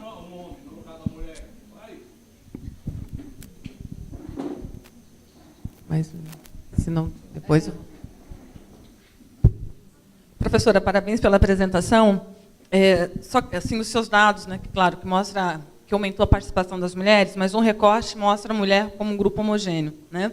E eu só vi representação de mulheres brancas. Eu queria saber se tem alguns dados da SBPC com esse recorte de participação de mulheres negras na ciência independente da área. Esse dado foi discutido, nós estamos tentando levantar, inclusive no CNPq também, porque não tem. E da última vez nós passamos uma manhã inteira, porque a Natasha, ela inclusive andou publicando alguns dados da área da química, porque ela é do CA lá que trata das áreas das exatas, e não tem uma dificuldade de mapear os dados por causa das fichas dos dados estatísticos, mas com certeza também tem aí um componente muito grande de discriminação. Por exemplo, em algumas áreas, você não encontra negros com muita frequência. Principalmente, por exemplo, um dia desse eu fui discutir isso lá no Nordeste. Salvador, assim como nos Estados Unidos, uma área onde teve uma grande migração. Quando os imigrantes tiveram, os escravos, quando chegaram, tiveram um polo muito forte quando chegou no Brasil. Foi Salvador, Rio de Janeiro, principalmente, Minas, que vieram aqui onde tinha trabalho de mão de obra para mandar riqueza do Brasil, para extrair nossa riqueza e mandar para a Europa, tinha um trabalho escravo. Mas, quando um tempo desse foi lá, o pessoal falando, mas aqui não tem um negro estudando, lá na Universidade Federal do Ceará. É um dado engraçado. Em algumas universidades, a quantidade de pessoas, de estudantes negros, é muito pequena. Muito pequena. Agora, talvez, não sei se porque nesse local não teve uma grande migração, ou no começo do desenvolvimento do país, eu não consigo. Mas em algumas áreas tem. Por exemplo, lá no Instituto de Química mesmo nosso. Você conta nos dedos, né? Agora, esse é um dado que ele é muito mais de cunho da nossa herança conservadora, né, de que da própria universidade. E aí é uma questão muito mais de sociológica e de história, nossa história, né? É uma coisa mais de história. E essa história que as pessoas, que é diferente dos Estados Unidos, e aí faz com que você compete e você também se desenvolve, você tem as mesmas pessoas com essa briga que, aqui nós não temos discriminação. Tem uma discriminação enorme, camuflada. E essa é terrível, né?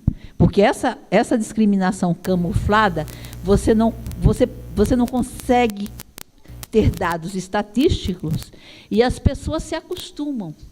E é muito comum a nossa sociedade, se você avaliar a nossa sociedade, é uma elite branca dominante e conivente com uma classe média que acha bom isso. Então, isso aí não dá para a gente entrar, porque é um assunto que é uma outra... Eu sou da química, mas eu gosto de ler, e é um outro assunto que atualmente precisa estar em voga, que é essa apatia da sociedade completa diante de um país que, como eu falei, é um gigante adormecido que está agora entrando em coma e não acorda, né? Nós precisamos fazê-lo acordar.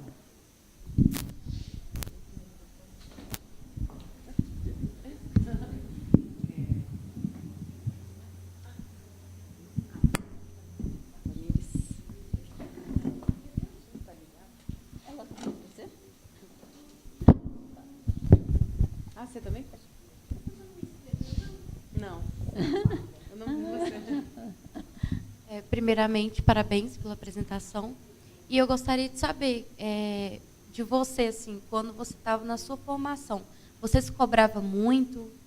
Porque eu percebo assim, que nós temos que mostrar que nós somos além. Não é só fazer ciência, é fazer ciência e ser boa, você não pode errar. Tem que ser perfeita naquilo. E, assim, a ciência não é assim, não é perfeita, é feita de erros. Os seres humanos também erram, só que nós, como mulheres, pelo menos para mim, assim, eu sinto que qualquer deslize vai me tirar, entendeu? Aí eu queria saber, assim, de você, da sua formação. Eu acho que você sentiu? Aquilo que eu falei, o ambiente, eu acho que o ambiente familiar é muito importante para você... na sua construção de personalidade, de você se sentir segura, de você ser uma pessoa segura de si. Isso é muito importante, principalmente na ciência, principalmente em qualquer área competitiva. Logicamente que isso é muito mais passado para os meninos, naturalmente, menino pode, vai lá na porrada, vai isso, aquilo outro, menina não. Então, naturalmente, culturalmente, a menina é ensinada a ser... quietinha. Isso não significa que você não vai ser quieta, mas é a ousadia daquilo, uma obstinação em você sempre fazer e querer fazer bem e ter segurança, porque às vezes o que acontece? As meninas fazem bem, mas elas não têm segurança. Elas são inseguras. Inseguras pelo ambiente, inseguras porque não foi preparada para. Nesse ponto, eu acho que eu fui como eu te falei, meu pai era um mecânico de motor diesel, que hoje ele seria com esse ensino que nós temos hoje, ele seria um engenheiro mecânico. Mas ele era quase que semi-analfabeto, mas ele era de uma inteligência. A minha mãe é uma portuguesa, que eu falo assim, que nossa herança maldita é ibérica, porque eu achava que era só Portugal, mas não, é Portugal, Espanha e Itália. Então, aí nós somos... e ela muito quadradinha, certinha. Mas ele sempre falava assim, você tem que estudar. Se não estudar, não vai ser ninguém na vida, porque eu não sou coronel. Eu não sou coronel. No Nordeste, naquela época, ou você era muito rico, ou você tinha que estudar. Além disso, eu sempre gostei de estudar, porque eu adorava brincar com aqueles meninos. E aí minha mãe falava, você faz tudo bonitinho, eu vou te deixar brincar meia horinha lá. Eu adorava, eu gostava de brincar de bolinha de gude com eles. Isso é uma coisa que eu acho que norteia, entendeu? Então, essa segurança que vai. Agora, eu saí de João Pessoa e quando cheguei na USP, eu fui extremamente discriminada. Um dia eu falei, eu vou provar para vocês que eu vou ser melhor do que vocês. Lá no Bloco 11. Lá com aquele povo que me dava aula de fisicoquímica, não vou falar o nome, mas falei, eu vou mostrar para vocês que eu vou ser melhor do que vocês. Então, essa ousadia é uma coisa natural das pessoas, não precisa disso. Mas você tem que sentir que gosta, isso eu também gosto. Eu sou apaixonada pelo que faço. Você imagina, eu estou te falando, eu cheguei em São Paulo, 00:15. Acordei super cedo. Esse computador que fechava, eu falei para a Carol, avise lá o pessoal que eu não consigo arrumar minha conferência. Eu vou falar uma que eu falei o ano passado, eu queria fazer diferente. Eu adoro o que eu faço. Sabe? Eu sou apaixonada pelo que eu faço. Então, isso também é uma coisa... Agora, não só para as meninas. Isso tem que se aplicar a todas as pessoas. Eu acho que, no caso dos meninos, eles naturalmente foram mais levados a isso. Eu vejo hoje que as meninas estão fazendo o seu papel. Mas existe aquelas, como eu falei, que gostam e que faz opção. É uma opção. É uma opção. Obrigada. Maria de Fátima. Ela... Olha, parabéns, viu? Bolzani. Parabéns, professora. Foi assim um presente das deusas a sua palestra. Eu não tenho provavelmente uma pergunta, mas eu acho que embora você traz pouco de você, o que eu queria mesmo era um relato de si, a aventura do contar-se, né? Porque eu acho que você nos ajuda a pensar. Se a gente tinha a pergunta, o feminismo mudou a ciência? Quer dizer, todas as teorias feministas construídas a partir do diálogo com as diferentes áreas do conhecimento, mudou a ciência? Eu não tenho dúvida de que mudou. Mas agora, eu te ouvindo, eu fico pensando, há um jeito feminino de fazer ciência que traz aquilo que, claro, porque fomos construídas assim, a paixão, as subjetividades, as emoções, porque a sua fala é uma fala apaixonada, né? Eu acho que eu nunca ouvi uma cientista, né, das áreas tidas mais hard, com tanta paixão, e acho que esse é um jeito de fazer ciência das mulheres. Eu estou pensando nas nossas alunas aqui, que estão preocupadas em construir um grupo de mulheres com ciência. Eu também estou apaixonada por elas depois que eu te ouvi. Olha, muito obrigada. Parabéns, parabéns. Tudo é saber moldar a razão com a emoção. Né? Logicamente, você tem que ter razão para você desenvolver raciocínio e profissão. Mas a emoção é muito importante. Eu sou pura emoção. Né?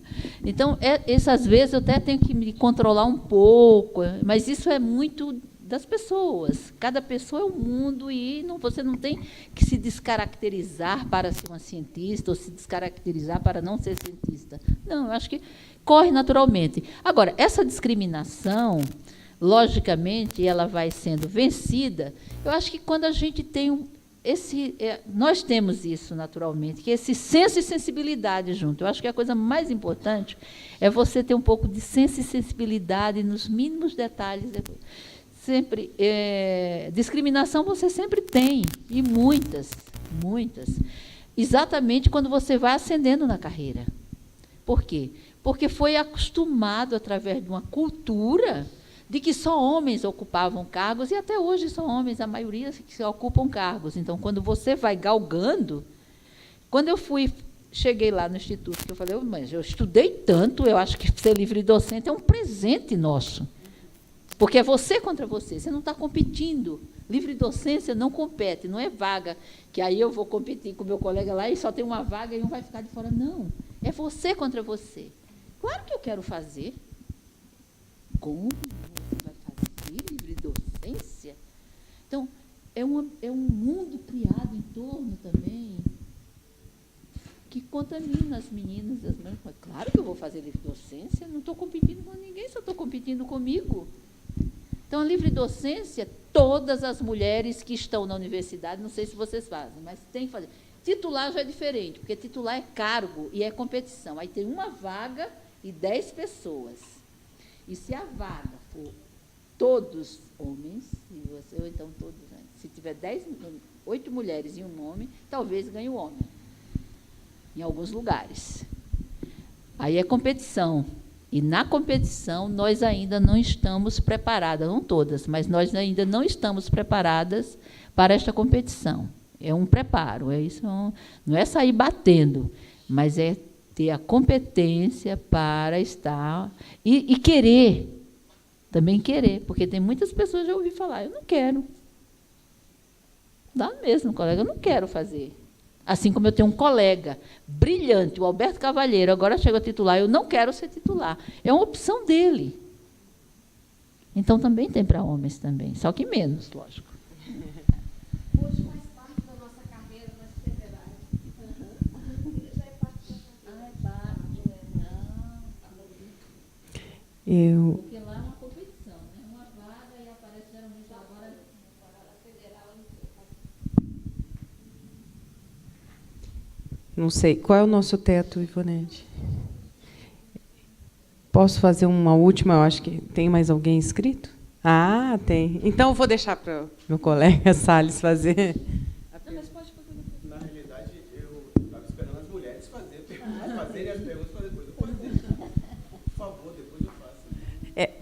A minha questão, professora, é a respeito das ciências humanas, que foi abordada, né? Nós temos aqui a própria Maria de Fátima, o próprio Salles, nós somos das ciências humanas, e eu vejo que foi mostrado, inclusive, como dado, que as ciências humanas estão muito mais povoadas pelas mulheres, né? Nós compomos muito mais os quadros docentes e discentes, a maioria dos alunos e professores, em algumas áreas é maioria mesmo, né?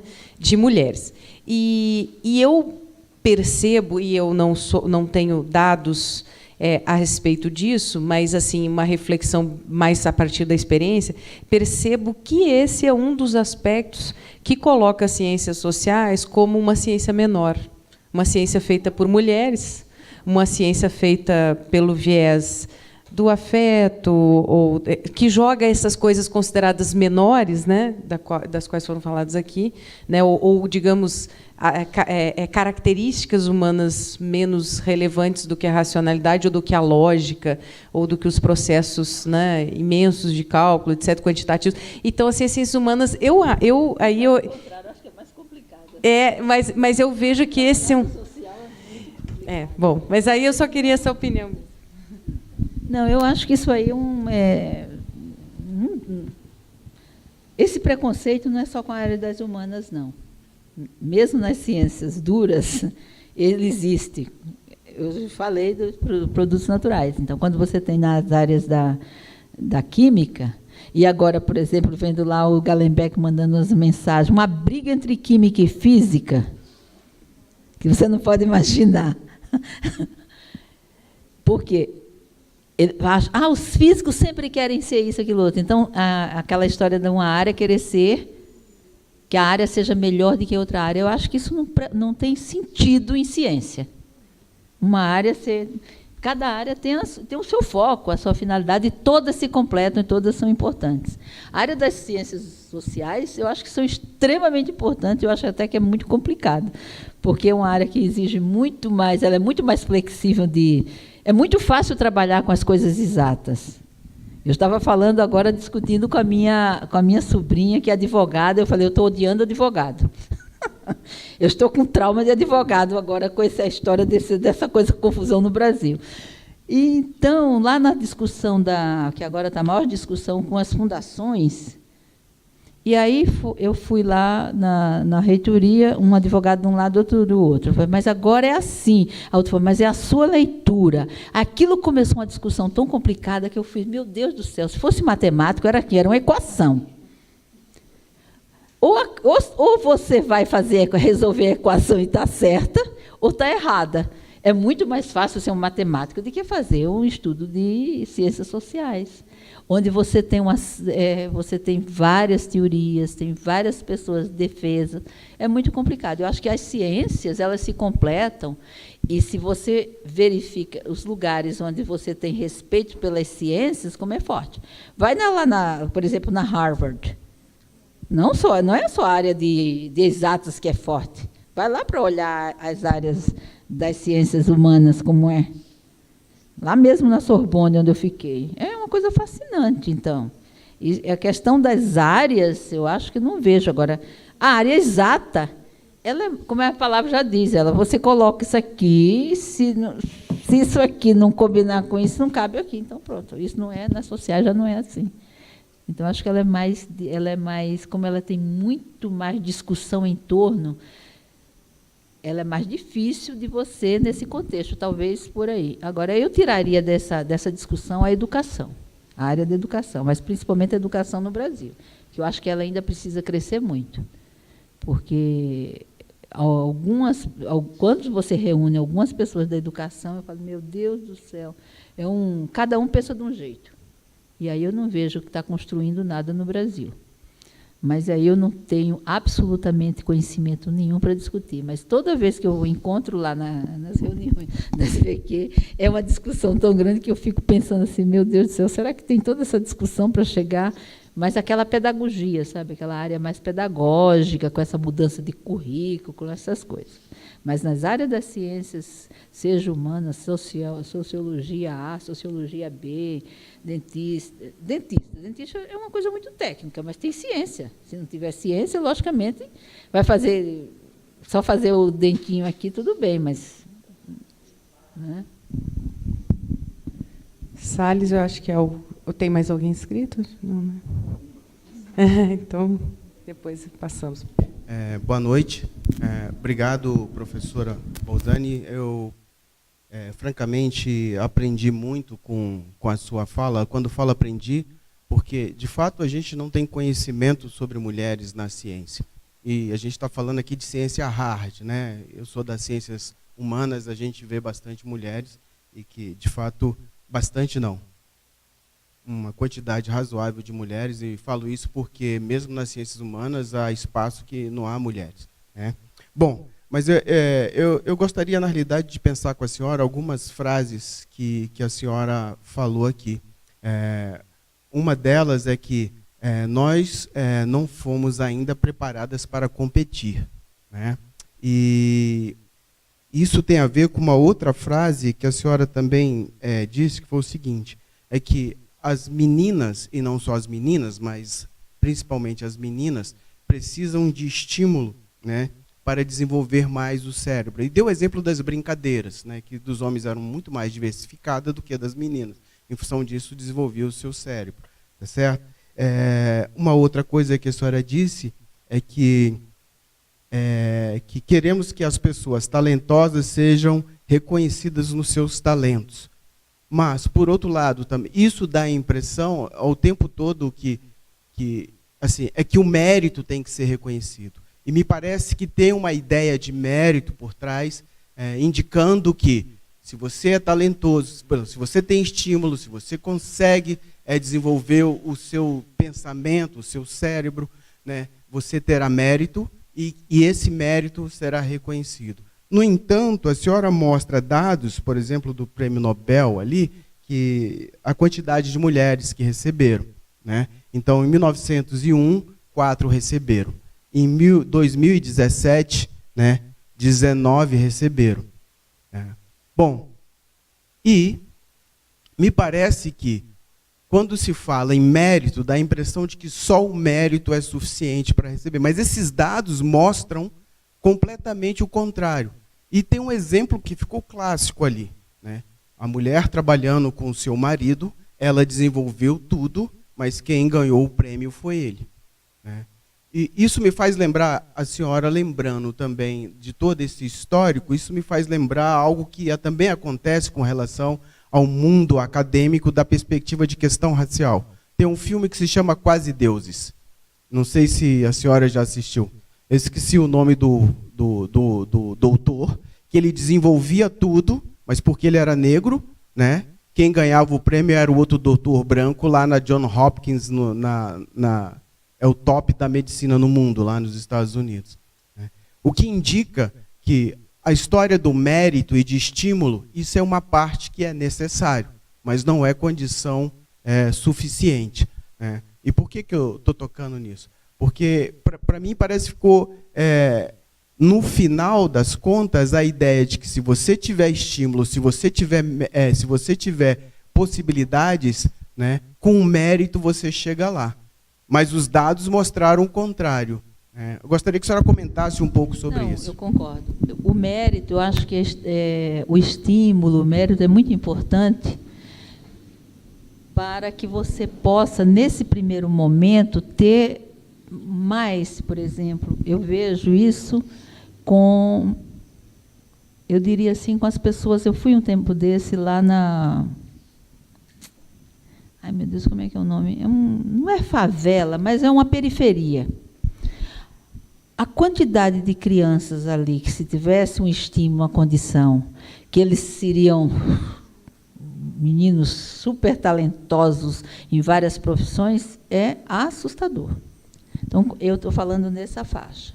O que eu coloquei aqui, eu tentei, talvez tenha sido ambígua, é que você tem os estímulos, tem as suas ousadias, tem o talento. Eu não acredito que exista pessoas mais ou menos burra e outra talentosa, não, como eu, por exemplo, eu tenho um trauma enorme.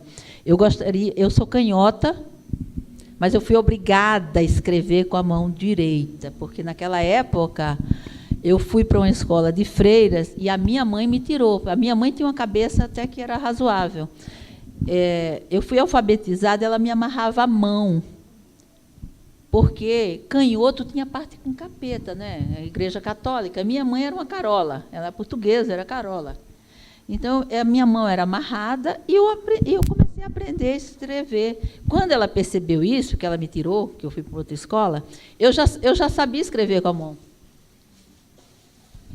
E eu escrevo até hoje com a mão direita, mas eu sou canhota. Eu como com essa mão, eu corto, eu faço tudo com a mão esquerda. Então, isso é um problema seríssimo, que hoje já não acontece. Então, a evolução humana também é muito importante. Através de estudo, através de estímulo, através das ciências humanas, sociais, economia, história, física, matemática, medicina, avançando. A vida humana hoje é completamente diferente. Quer dizer, eu não sou tão... Eu sou velha, mas não sou tão. Tenho 68 anos. Então, eu fui obrigada a escrever. Isso é terrível. Então, esse ambiente tem, mas, logicamente, aquilo que eu coloquei. Quando você vai ascendendo na carreira, a discriminação existe e é muito forte. Aquilo que eu falei para vocês, quando eu cheguei lá na USP, que eu senti, eu falei, eu vou provar para vocês que sou melhor do que vocês. Coisa de menina. Porque eu me senti altamente discriminada, não só por ser mulher, por ser nordestina. E eu escrevo isso no memorial do meu titular. Que quando eu cheguei em São Paulo, eu aprendi que ainda existe uma relação extremamente forte e de separação da região rica da região pobre do Brasil.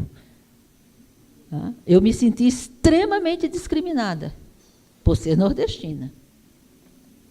Assim como muitas pessoas se sentem discriminadas por se sentirem negros.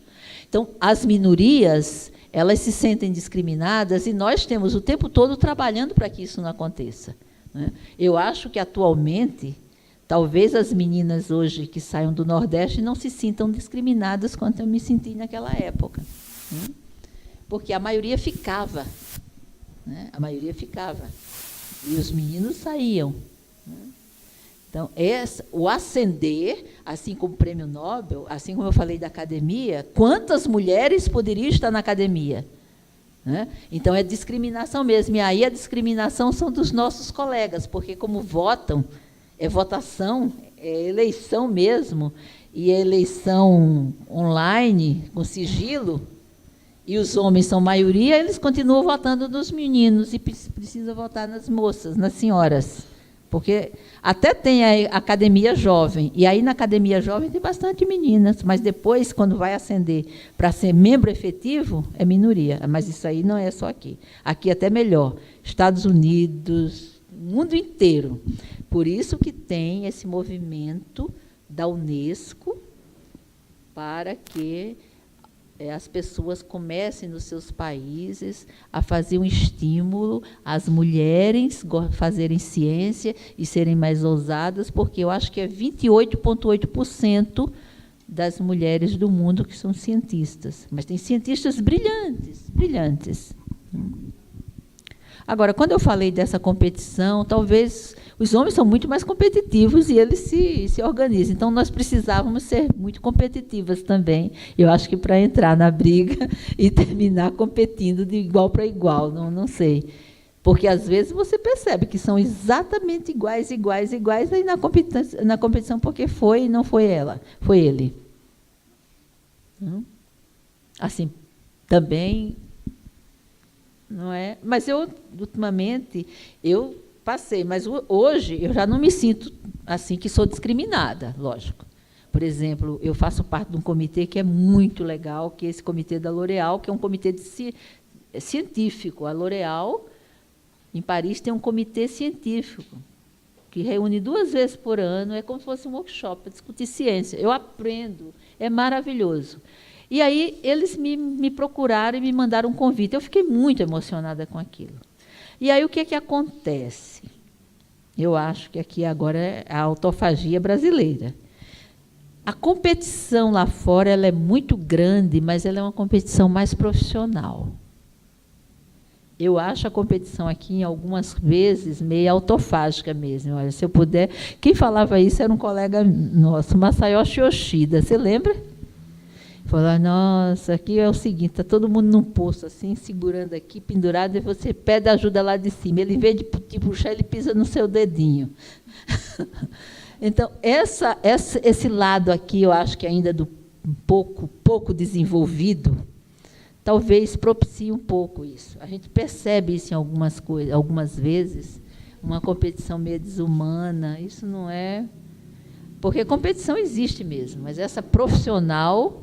ela existe, e eu acho que tanto para homem quanto para mulher, você tem que encarar, e tem que saber encarar eu acho que com ética, né? Com senso e sensibilidade é bom. Agora, essa coisa autofágica que existe aqui, não é muito fácil, não. A senhora não acha que a pobreza exacerba esses problemas todos? Sim, com certeza.